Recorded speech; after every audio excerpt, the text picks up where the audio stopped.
Ito pong tanong ko, Okay po. ah, about po sa pasalam, ano po, sa kay Jesus na yun ang presentation ng study. Alam naman po natin na ang isang teacher or rabbi, once na magkaroon ng title na ng rabbinic, malalim na ang pinag-aralan. Ano po? Siguro nag-aral na yan ng iba't ibang aklat ng Judaism, no? At may mga other references pa sa ibang mga books. How come po, ang verdict sa comparison ng Tanakh at ng New Testament ay hindi ma-observe ng tama, gayong itong mga teacher, itong mga rabbi na Messianic, ano po, ay may malalim na silang pinag-aralan. How come po, ang pagiging Paschal lang ni Jesus, ano po, ay categorically hindi ma-align sa Torah? Pero bakit? Sa posisyon nila, hindi tama talaga na si Jesus ay ang ang tupang nakalaan para sa pagpapatawad ng kasalanan ng mga tao. Bakit po ganun? Okay, ang tanong ay bakit hindi magkatugma yung claim ng Christianity na si Jesus ay Paschal Lamb, na siya ay Passover Lamb. Ang totoo, walang prophetic aspect yung Paschal Lamb. It was a historical aspect. Naging kasaysayan sa kanila na sila yearly during Passover ay maghahanda sila ng isang lamb or goat, no? Actually, hindi lang naman lamb yun eh. Lamb or goat, no? Nandun sa Book of Exodus. Tupa or kambing. Si Jesus ba, pwedeng tawagin siyang tupa at kambing din? In fact, sa New Testament, yung kambing ay kung sa kanila eh, mga suwail eh. But in the account of the Exodus, they were obligated, they were instructed to prepare a lamb or a goat, 1 year old. So hindi lang tupa. Pwede rin kambing. Hindi, ang point ko po ganito. Sino nag-decree? Saglit lang. Kasi Kiniklear natin yung claim kasi walang prophetic doon na ito ay ipo-fulfill ng isang human lamb. Walang ganon. So it's a false claim. At sino man ang nagsulat ng John, dahil mas higit pang nahuling sinulat ng John around 90 to 100 CE. At noon, kung ating babaybayin yung pagkakasulat-sulat nga yan, ay nagkaroon ng acceleration yung identity nito from mere human to become God. At yan ay yung evolution ng John during the 100 years in the common era. So mean to say, sinasabi ni John na siya yung kordero ng Diyos na nag-aalis ng kasalanan ng salibutan is not known in the first decades ng first century. Dahil very late na yan na insertion. So meaning to say, yan ang minana nila. Yan, dahil mayroong gumawa ng kwento na gano'n.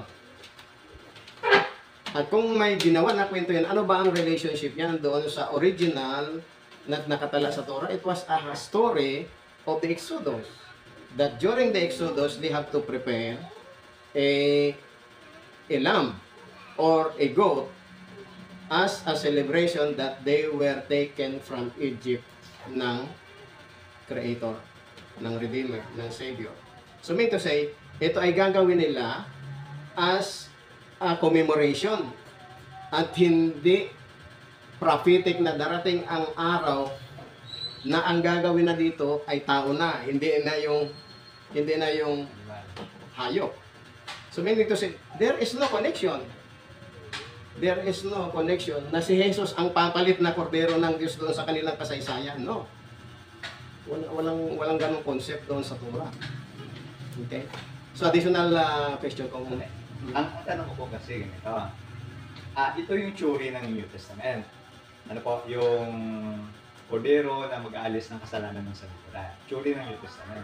Ang tanong ko po ito, nung isulat po ba ito, nung panahon na yun, kung ano yung panahon na yun, may mga rabbinic po ba na nag-agree or nag-disagree sa tsuri ng Christianism nito? Kasi kung ikaw ang rabbi, alam mo ang totoong tanak, alam mo ang order, alam mo ang practices, alam mo ang celebration, dapat kung hindi totoo to.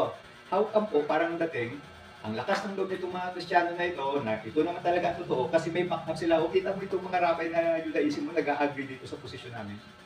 walang Judaism na nag-agree dyan. Hanggang ngayon? Hanggang ngayon. Paano Messianic? Kung Messianic, yung mga Messianic, hindi yan considered as Orthodox.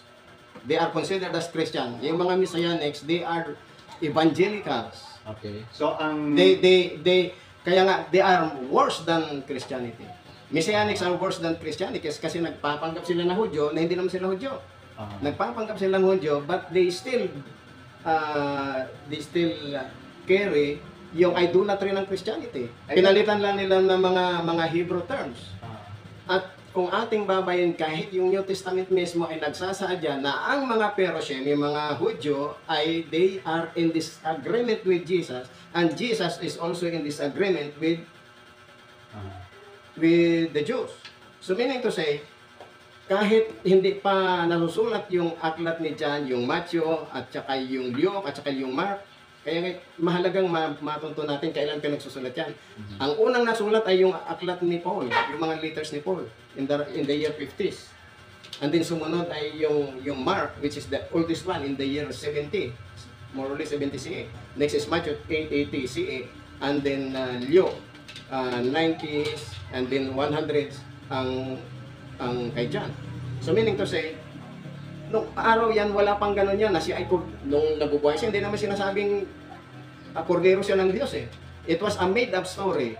And even in the gospel, at kahit doon sa mga tala ng mga Jewish books, Gemara, they are not in conformity, kahit sa Talmud, they are not in conformity with Christianity. They do not conform. That is why ang ginawa nitong Christianity, they wage wars against the Jews by creating a book, that a counterfeit book, yung New Testament. In fact, ang Tanakh was already sealed 400 to 500 years before Christianity. Sa panahon ni Israel, nasilyuhan na yan. Nawala ng the last prophet was Malakay. At yung sinasabi ni Jesus na the prophets prophesied until John the Baptist, that was not true. The prophets already sealed. Si Malakay na ang huling prophet. 500 years. So how come na tatanggapin ng mga Hudyo yan? The Jews know better. Hindi tatanggapin yung mga claim ng argumento dyan dahil that is totally against the Torah. So hanggang ngayon po, walang totoong Jewish kung ikakategori natin sila sa Orthodox belief na tumatanggap nung tsuri na yan. Walang tumatanggap. Ngayon po, tanong ko ulit ganito. Sino ang sisisihin natin ngayon? Kasi ang lakas ng loob nila na maraming ma-deceive dyan sa aral na yan, na parang palagay nila, ito ang tama, dito na tayo dapat, kasi ibang era na ito, wala na tayo doon sa past na yun. But ang lakas ng loob, sino sisisihin natin dito? Na dapat panagutin natin, may penalty ba? Dapat na silang mamatay? Ano ba? Tingnan po natin na dito wala tayong dapat na magsisihan. Kasi once na magsisihan pa tayo na gano'n, wala na sa ating kamay yan eh. Nasa kamay ng mismo ng Creator yan. Why Hashem allow these things to happen? Why the Creator allow these things to happen? At kung ang ating isip ay ito, para manisip pa tayo, magkakaroon lang tayo ng bad emotion and bad character. So it was happen, and the Jews ay ang mga tagapagturo ng mga Hudyo, hindi nila ito tawag ito, hindi nila ito